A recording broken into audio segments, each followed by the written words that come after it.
So as I mentioned, I'm Jessica Lev, Executive Director of Daring Girls. So happy to be here with you today and with Einoth Justine, who runs the show in Morogoro and leads the amazing team there. And Einoth, I'd love for you to introduce yourself and then we'll dive right in.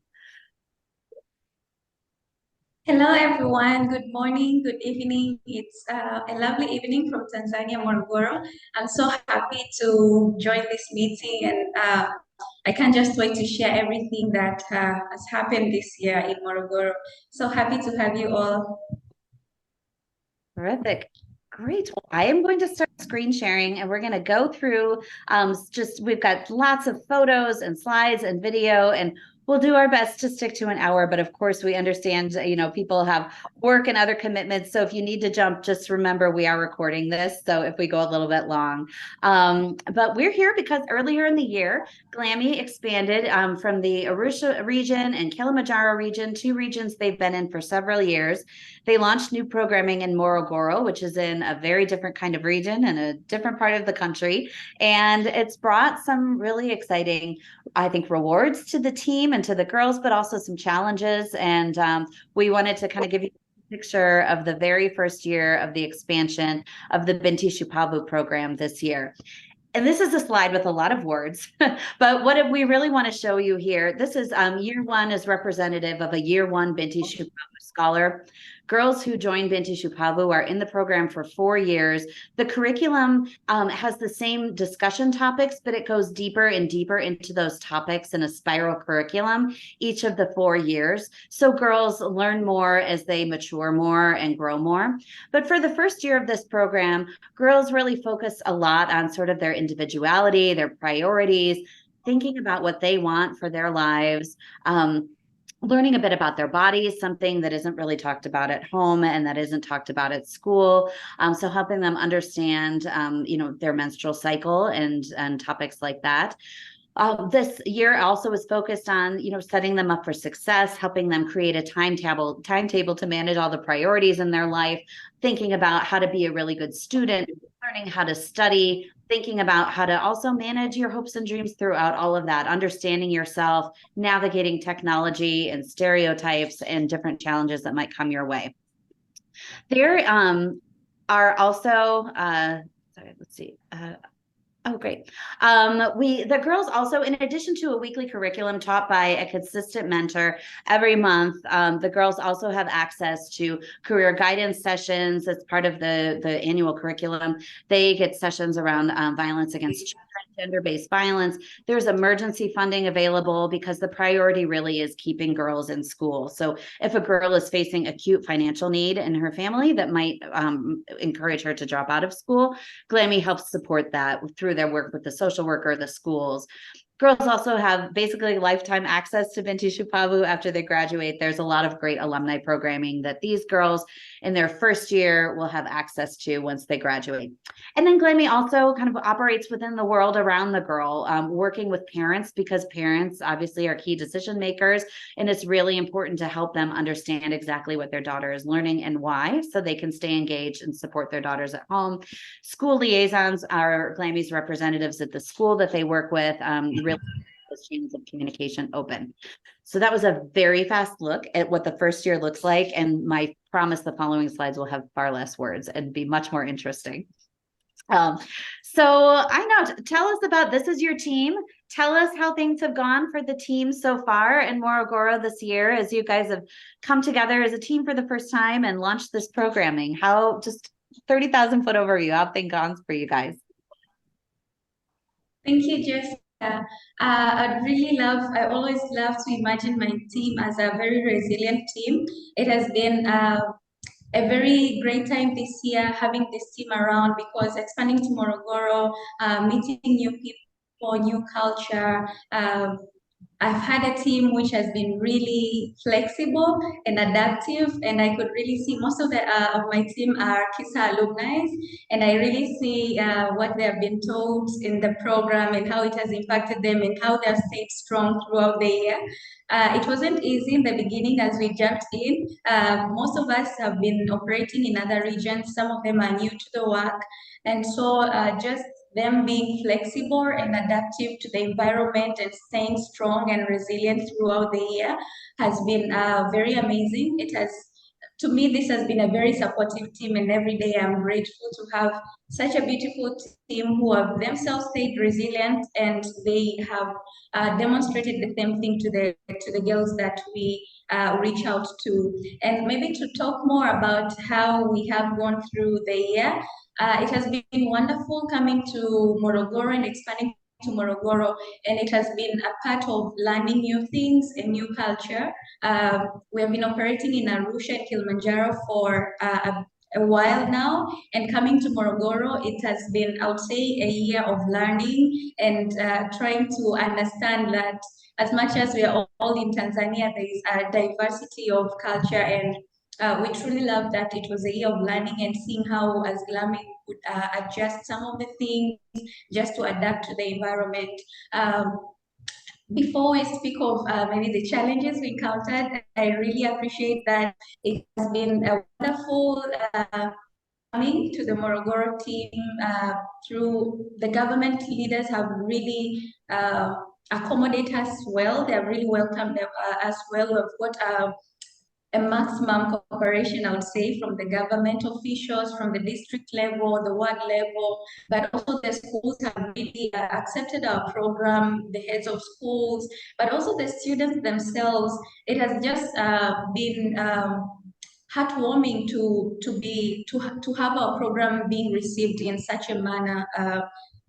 Here in Morogoro, because we couldn't just imagine if we couldn't get that maximum cooperation, and we're still new and learning everything. So I think how we have been welcomed from the government level to the schools and the girls themselves have made it much easier for us to stay resilient and to operate our program throughout the year.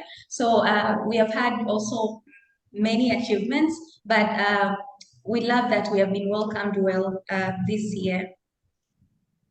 Thank you, Einoth.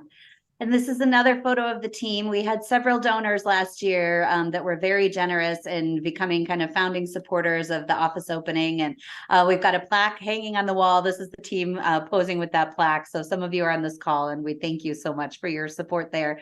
One thing I want to mention, Einoth mentioned that most of her, most or maybe all of your mentors are KISA alumni. The KISA project is the other mentoring program that GLAMI runs in addition to Binti Shupavu, for those of you kind of new to the mentoring programs.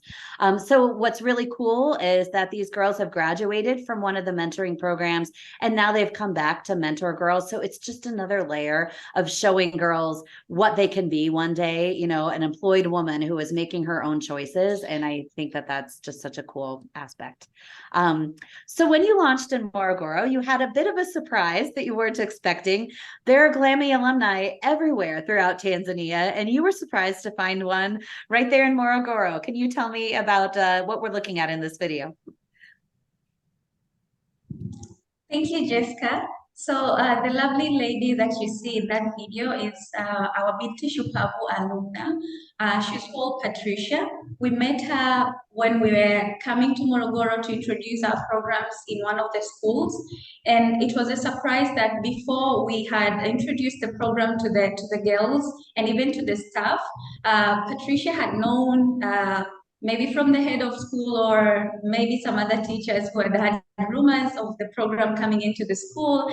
And then she was excited to learn that Binti Shupavu is being brought to her school. And Patricia was, to take you back, Patricia has graduated as a Binti Shupavu alumni in Iringa, Arusha, and she's now studying in Morogoro for her advanced level studies. And when we just reached there, the day we went to the school, she really was happy to see us, and she told us about her journey as a Binti Shupavu while she was in Arusha, and she was really excited. She was asking if we are bringing in also KISA program, which we haven't brought in this year. But then from there, we have really had a very wonderful moment with Patricia because we had not yet introduced the program to the girls. Or so we had told her we will be introducing the program to the girls, and she knows some of the procedures. And she took initiatives to convince the Form 1 girls that Binti Shupavu program will be brought here.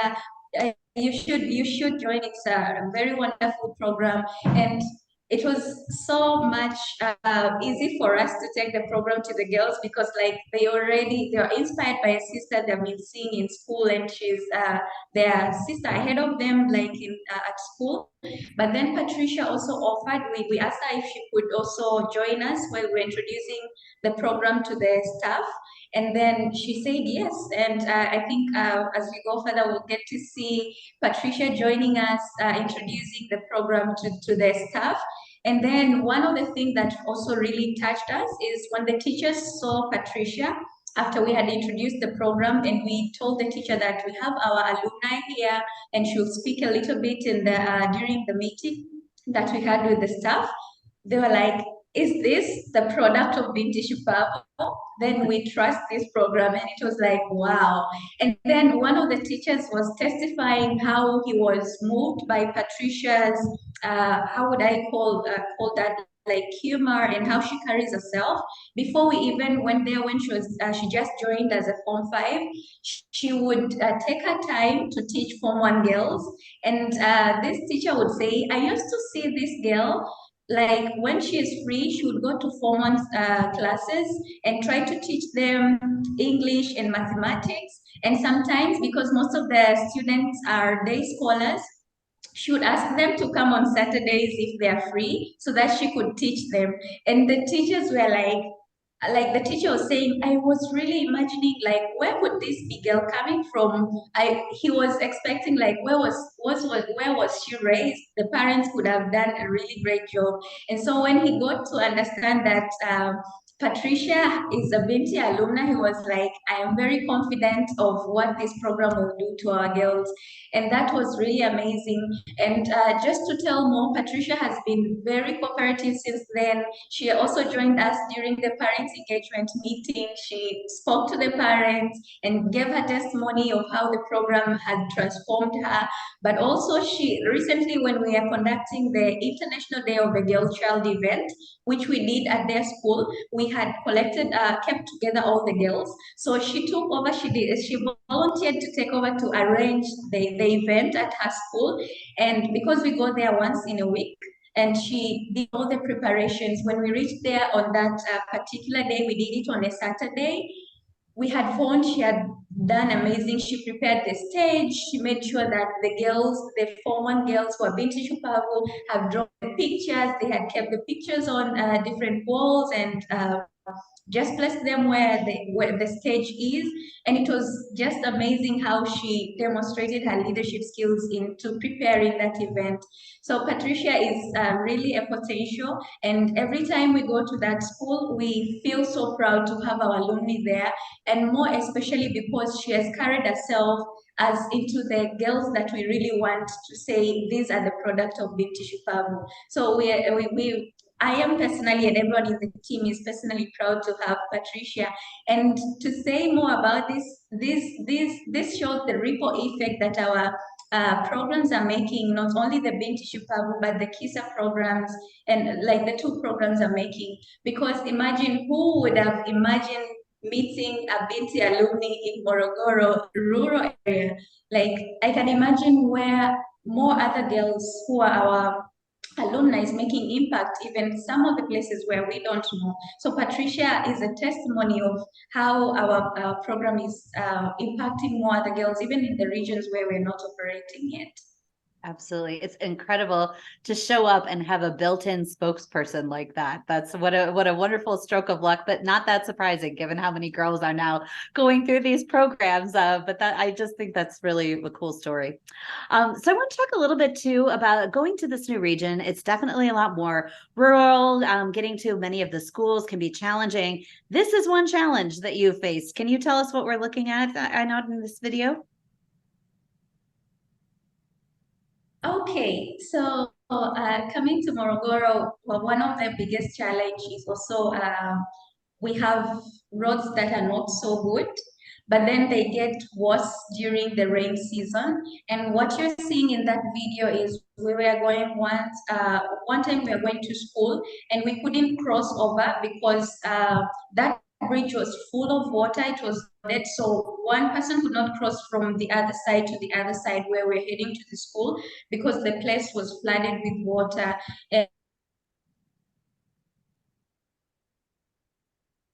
And that's it. The roads get tough. Not only the bridges get filled with or flooded with water, but also the roads themselves get difficult to move around. And that's why we have really tried this time around to see how we get maybe better cars to accommodate us to school.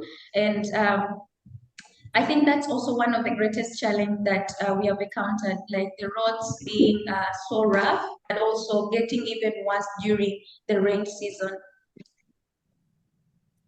So if anyone has car dealership connections in Tanzania, we are looking for some vehicles. I think the cost is about $60,000, which is hard to find funding for, but you can see what challenges. I mean, obviously nobody can get past water levels, and the video we just saw, but the roads themselves get just very muddy. It makes the journey longer. And so the priority is always safety for GLAMI and the mentors. So sometimes they can't always make it to a school that they're planning to because the roads are bad. And you can imagine if the roads are bad to drive on. I want to show you a video that those of you who joined us at the beginning of the year when we launched Morogoro heard this. This is in the words of one of our colleagues who's working on a research study that's looking at implementation of this program in Morogoro. And she walked just a short distance to one of the schools, but has a little bit of commentary here in a quick 1-minute video about what the journey is like to school, just for the girls who and students who go here. Okay, after walking almost half a kilometer, which is a very, very short distance, close to the school that I'm going to.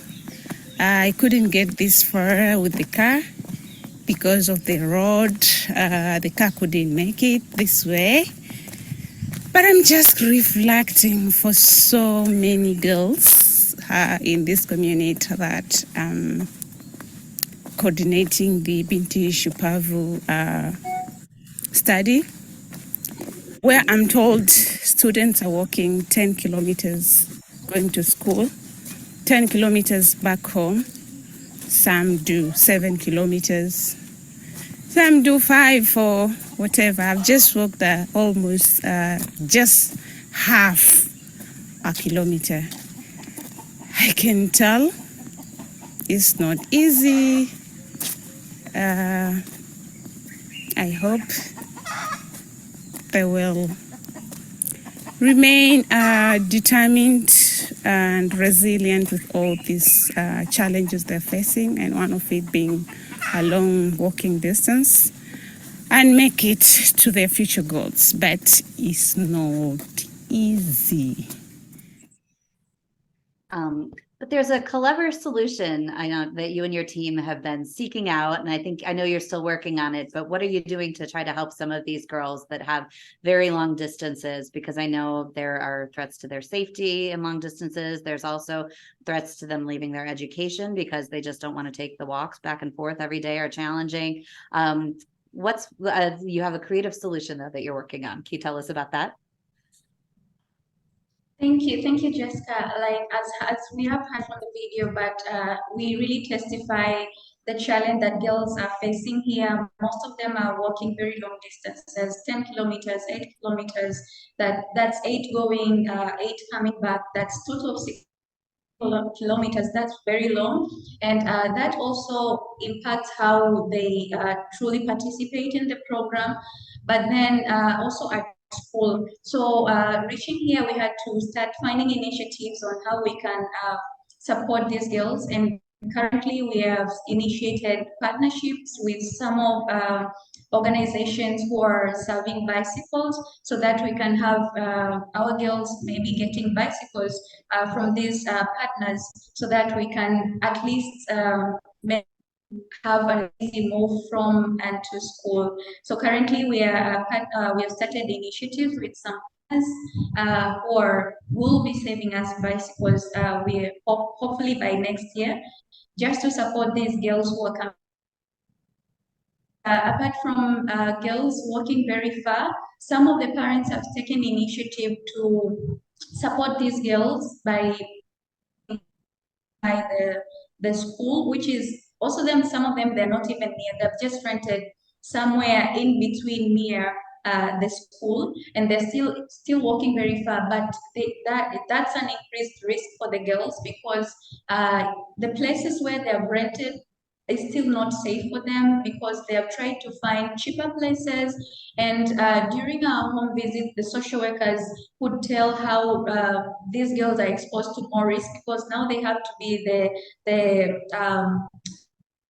for the families where they're living alone, and it's still a risk in rented areas. But what we have initiated so far is trying to partner with other organizations and see if we can support these girls with bicycles to support them with the long distance. Thank you. And so the girls get to school though from the long distances, and they come to Binti Shupavu. And this is, well, why don't you tell us? I know what we're about to hear, and then I'll play the video clip for everybody. Okay, so we really love when girls take part into the program, like when they own the program and are free to do anything in the program with their mentors.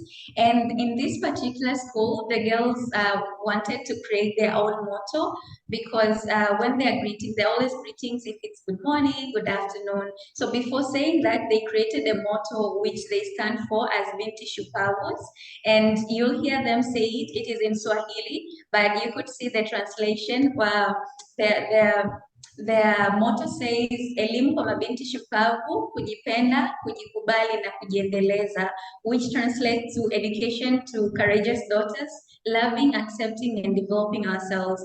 This was a motto that was created by a young girl who is in the program. We'll get to see her. Yes, there she is, Cecilia.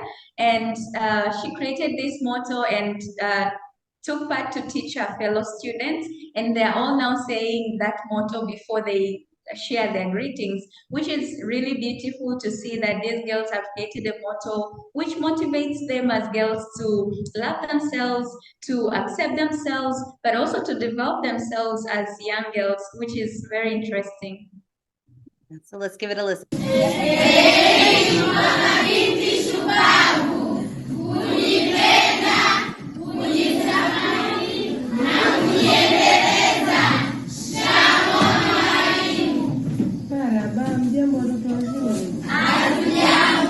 Binti Shupavu, kujiamini, kujielewa na kujiendeleza. Nashukuru kwa hiyo. That's fun to watch. So as the girls are in Binti Shupavu, they have weekly lessons from their mentors. And in the coming slides, we've got a little video and pictures of some of the activities they do. So I'll kind of scroll through those, but I know maybe you can tell us what we're looking at and some of the highlights of the curriculum that they're exposed to, or that they were exposed to this year in their first year. Okay, thank you, Jessica. So girls meet with their mentors once in a week for every school, and they get to learn different topics as Jessica has shared prior as we're starting here. Girls get to learn about their priorities as young girls. They get to learn about motivation, internal motivation, and why it is important.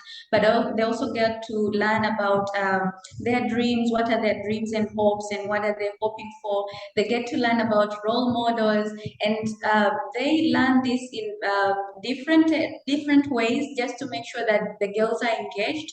You could see a girl drawing a fellow girl's leg, and this was a lesson on role models, and they could draw both of their feet, and they could write in their left foot about the things that they think they should leave behind or drop that does not make them to become good role models to others. And then on their left foot, they'll write things that they have or they would wish to have that could help them also become role models to other young girls. So they could write that, but also you could see that tree there where you could see a tree and the sun rays.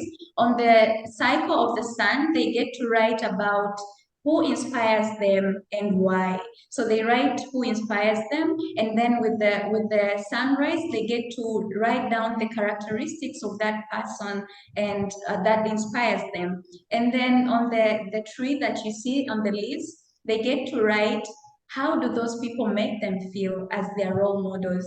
So we start making sure that these girls start thinking of role models, because most of them, the challenge is they don't have role models, and not having role models to them makes it hard for them to understand why is it important to have education. They have been surrounded by people who are not going to school, and some of them who have gone to school have not gone any further. So they kind of feel discouraged sometimes, but having them understanding role models, and we have really tried to make sure that we have people who are coming from their communities and maybe Tanzanian context to see that it is important, even if in their particular community they may not see those people, but they can still be these people if they stay in school, get educated, and go further. What you see there, it's called a dream tree or mti wa ndoto in Kiswahili. And here we start helping girls thinking of who do they want to be, what are their dreams. And this is the tree represents different things. We have the seed, which is particularly what these girls have to plant, like what is the key thing system that they have, or things that they have that will help them grow through their dreams and achieving their dreams. And then the stems, it's them understanding what are some of the efforts they have to keep for them to make sure that they achieve their dreams. And the leaves, for us, we call them the crown, where these girls now start to see, if I plant my seed and it grows, this is the crown where now I have achieved my dreams. This is what I'll get out of it. This beautiful tree, probably with the fruits. So we start helping this girl to start imagining how life will be if she achieves her dreams. So that is basically what we teach the girls when they're thinking about their dreams. So they draw their dream tree, however they want it to be, and they color it just to make it fun for them to learn, but also remember the key thing that they have to take. And it's important to have fun too, isn't it? I laughed so hard when I watched this video. There's no way I couldn't share it with you. So get ready for 90 seconds of bliss. This is a quick one, but these are kind of bonding activities that GLAMI does with the girls. They make time for some fun, and it helps the girls bond and build relationships with each other too. So here, we'll give this a watch.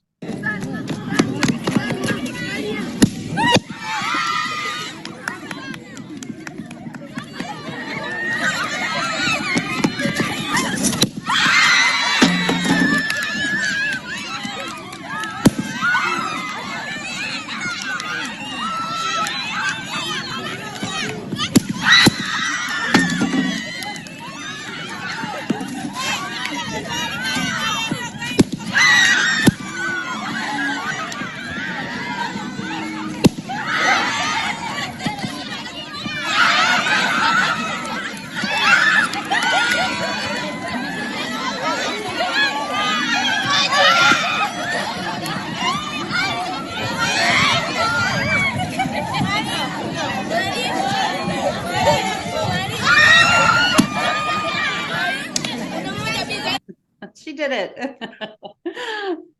So that was fun. And I also wanted to share, because those of you that are looking for maybe corporate bonding games for your next company retreat, I think you've got your new idea.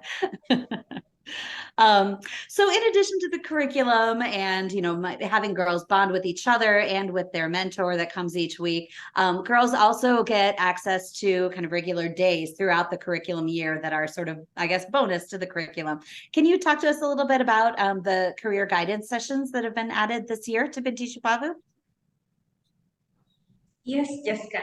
So we have been doing career sessions with the KISA, the older girls, but then we felt it's so important for the younger girls to also have these sessions, because they start building their careers as young as they are when they're in O-level. Because with the context of Tanzania, when a girl completes Form 2, in Form 3 she starts to choose the lessons that she wants to study, and this is where she creates the base of who she wants to be, or what careers they want to take. So it has been normal for GLAMI to have the career sessions with the elder girls, but then we felt it's really important to start building these girls to understand who do they really want to be in life and how do they get there. So this year our girls got to have sessions with some career experts where they had to speak of what are they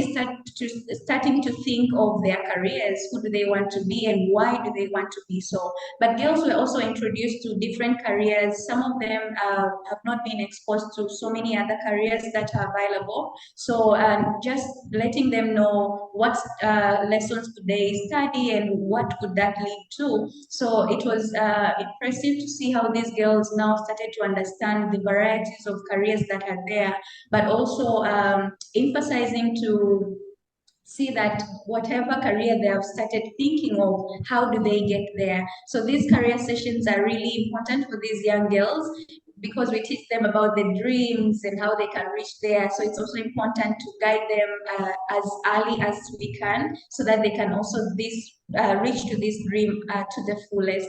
So the career guidance are basically for that to the girls. Also, I think, correct me if I'm wrong, but I think this is new this year as well, adding this element to Binti Shupavu about violence against women, gender-based violence, violence against children. Can you tell us a little bit about what the girls are learning in these sessions? So we have gender-based violence and violence against children sessions for the girls because we realize that we're working with vulnerable girls, but they are also exposed to so many other risks. And we just want these girls to start understanding what is gender-based violence, what are their rights, and how can they be safe, how can they protect themselves, but also how can they get support whenever they encounter any abuse. But with this session, we really encourage, or we really teach the girls to start recognizing the early signs of abuse and report, having that knowledge on where to report and how to report, just the early signs of abuse before the actual abuse happens. So it is an important session to just help these girls to first understand their rights, but also understand early signs of abuse and how they can protect themselves from this abuse. And in case they happen, how do they report? So basically, these are sessions to just bring that knowledge to the girls and protect them. So we just give them the knowledge, but we also want them to really know how they can do it. But we also have supportive things that or tools they can use, like we have the toll-free number to help these girls call when they encounter an emergency or they want to report anything, maybe to our social worker or to their mentor. But also we also tell them their school, like the liaison or the head of school, or maybe if it's at their particular village, knowing that there's the chairperson of the village that can be of support. But we also have what we call like safe desks for these girls to report. So we just expose them to different places where they can get safe support to protect themselves. I think these images are a couple activities that go with the gender-based violence sessions where I think you have girls, well, use in your words, how about you tell us what these pictures we're looking at? So our girls got to learn about gender-based violence and everything else. And this is when the competition for She's the Best came in, the artwork, our girls had to like join in the competition. And this is one of the pictures they drew, and it really sent us a message of what they've also taken from the lessons, how a girl could say no to things that are not helping her reach her goals. And it was just a beautiful picture to see what our girls are now taking out of our classes. So girls also, because there are many kind of awareness days in the calendar, you make sure the girls understand those days and take part in them too. And I'll just scroll through a couple examples here, but maybe you can share briefly what happened during International Women's Day this year with the girls. Yes, so we had attended the International Women's Day, and we had some of the girls participating. They had songs and I don't know what's called ngoma in English, but like dancing. But also it was a time for the girls to understand that there are these global days that are really important for them, and they get to learn what these days are about. And they also get to understand that it's a time for them to understand their rights, their roles in the community as young girls, but also how can they also be of change when they grow up, and how can they also be part of the change even now. So it is so important for these girls to start knowing about these days, what do they mean, and how can they play part in these days. So we had the International Women's Day where they got to participate, but we also had the Menstrual Hygiene Day where the girls really learned about menstrual hygiene, how they can protect themselves while they are in their menstrual days, but also we had a great activity with the girls making reusable pads, and this has been one of the greatest activity the girls did, and it has been testimonial ever since. Girls testifying how this was helpful to them, especially some of them not being able to afford the pads, buying the pads, but now they have the skills. It has really proven how it has been of support. Like the activity has really resulted out to be very good for the girls themselves and their family members. Great. So another important element is, of course, parents, because as decision makers, they can decide whether their daughter participates in the program or not. And they can also be a really strong ally if the parents are engaged. They can engage their daughters at home and reinforce some of the pieces of curriculum the girls are learning. Can you talk to us a bit about what happens with parents during the course of the year, how you engage them in meetings and throughout the year? Great. So we really appreciate the involvement of parents because it is them that give us the permission to have these girls in the program. But what we do now to engage them, we have different activities, and one of them is parent engagement meetings.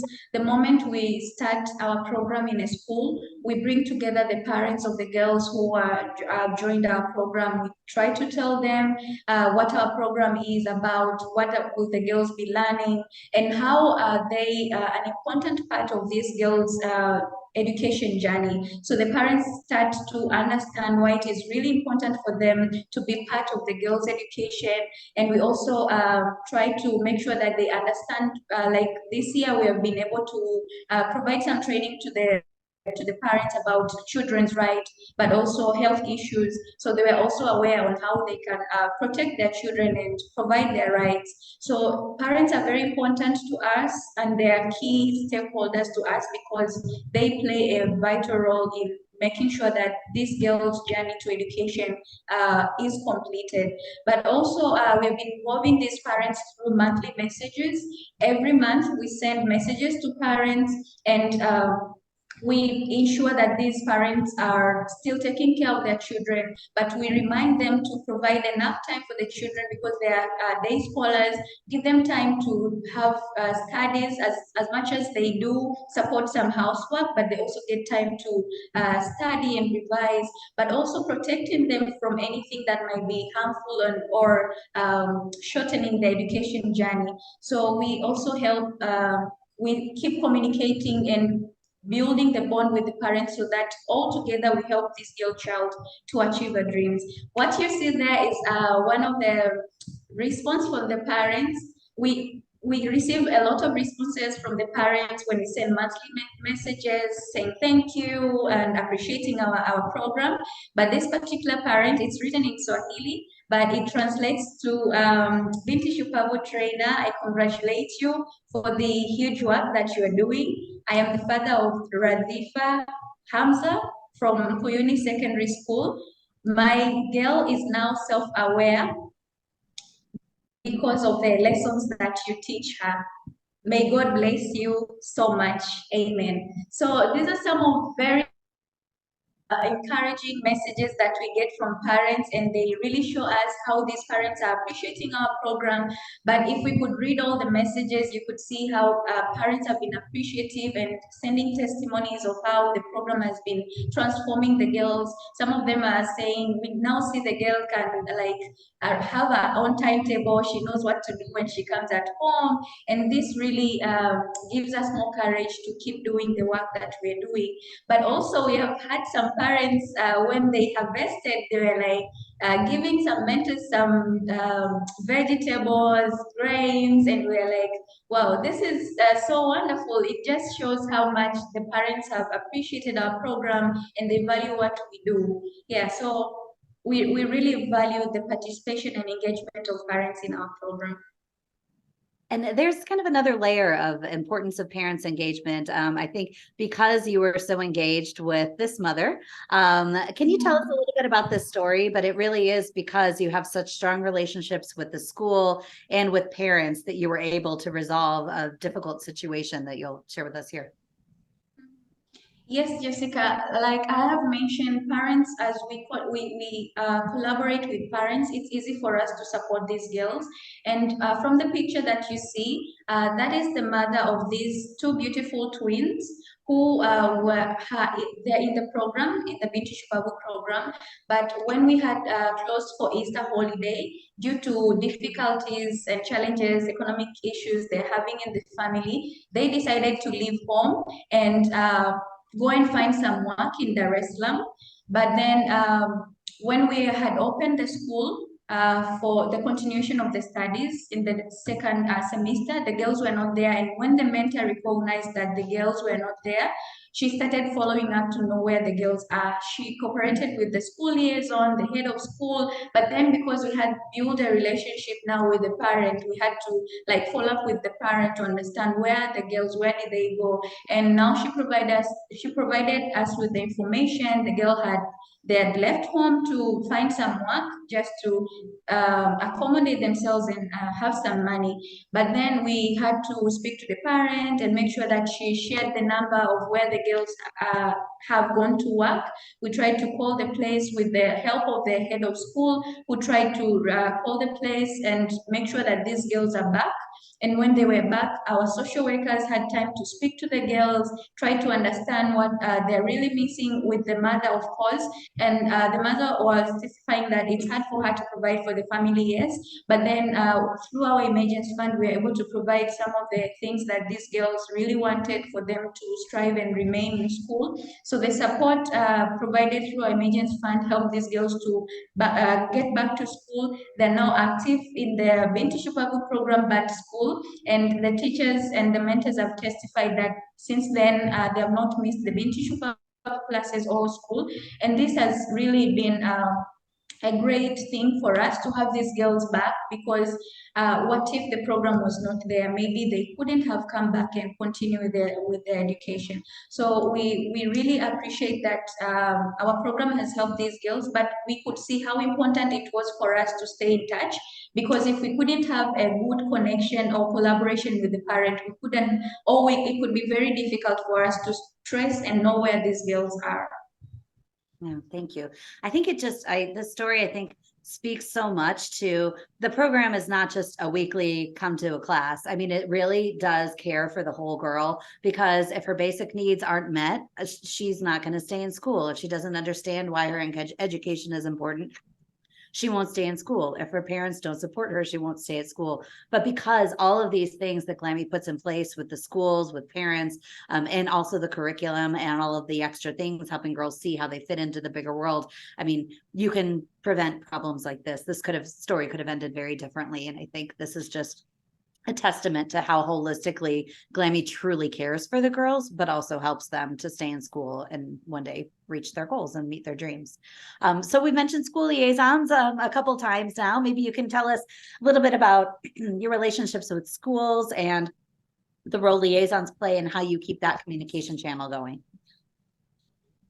Thank you, Jessica. So we have our school liaisons, who are basically people, we call them the bridge to GLAMI and the schools, our partner schools.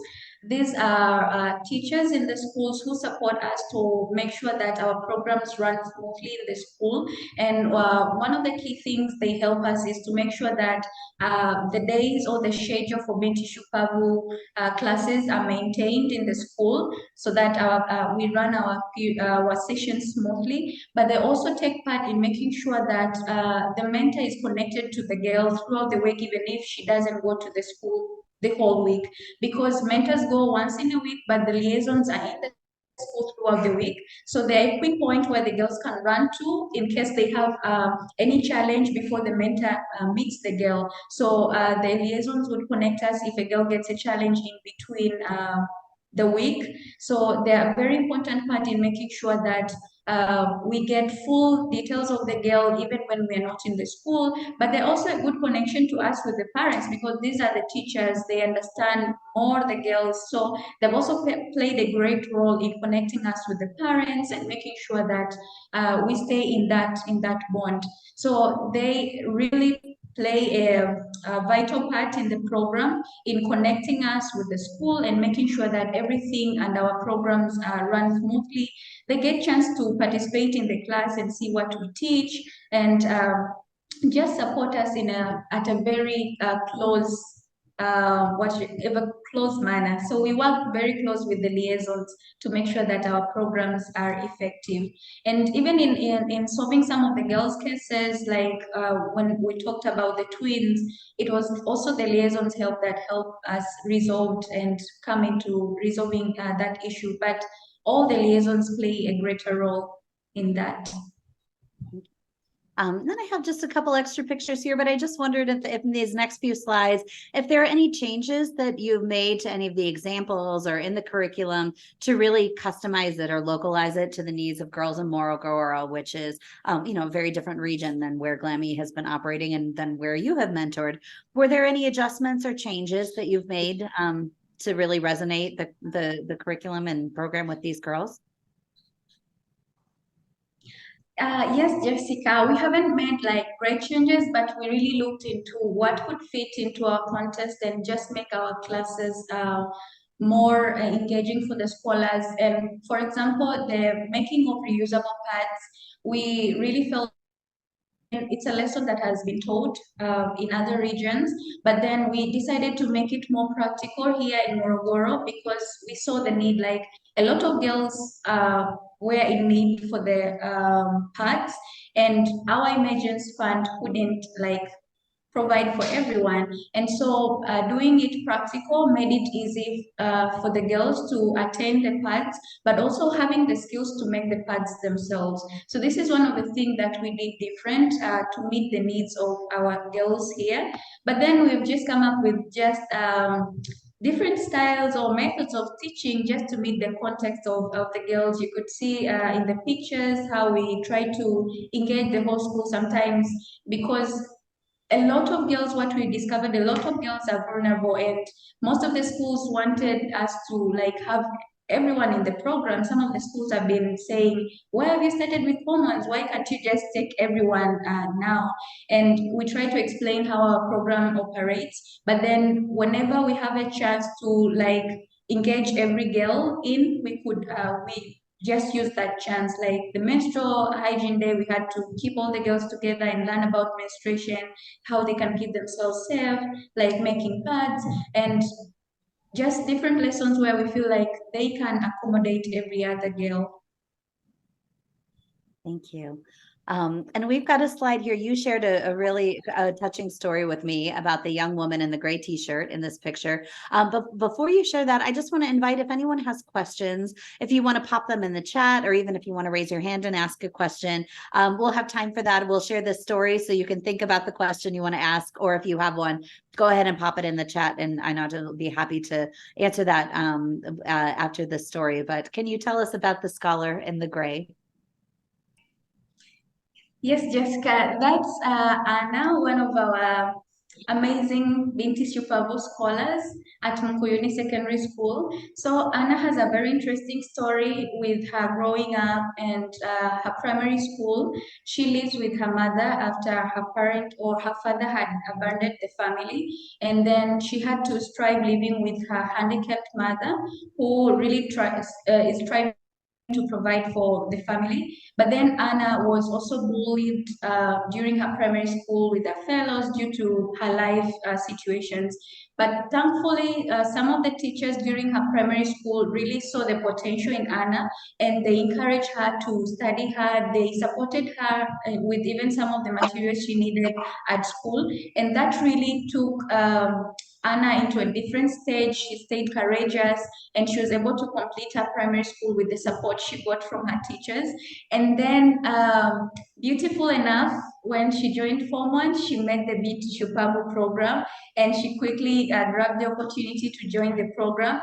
And since then, she has been saying that Binti Shupavu is a safe space for her. She feels safe in Binti Shupavu, but also Binti Shupavu has really encouraged her into reaching her dream. Anna dreams to become a teacher, and why she wants to become a teacher is because of the experience she has had with her teachers and how they supported her during the primary school. This has really touched Anna's life, and every time she speaks, she says, and she keeps repeating that she wants to become a teacher because she also wants to support some girls and other students who have gone through some challenges that she went through when she was in primary school. And we're so grateful that Anna is now in the program. She is still striving, and her mother is still striving to provide for her, but also she has also got support from our emergency fund, and she's really doing great in class. She has been a very confident girl in answering questions, participating in different activities, and we really love and we can't imagine where Anna would be in the future. Thank you. It's a great story. Are there any questions from anybody on the call? You can drop them in the chat or just unmute yourself and ask. And if not, that is okay too. We're happy that we've answered all your questions. So, all right. Well, I'm going to assume that this was thorough for folks. And I will, I just loved this, this picture. The girls did a poster. We as girls, we can, we must, we will. And I think that they can and they will because of the work that GLAMI is doing, the work that Einoth and her team are doing in Morogoro.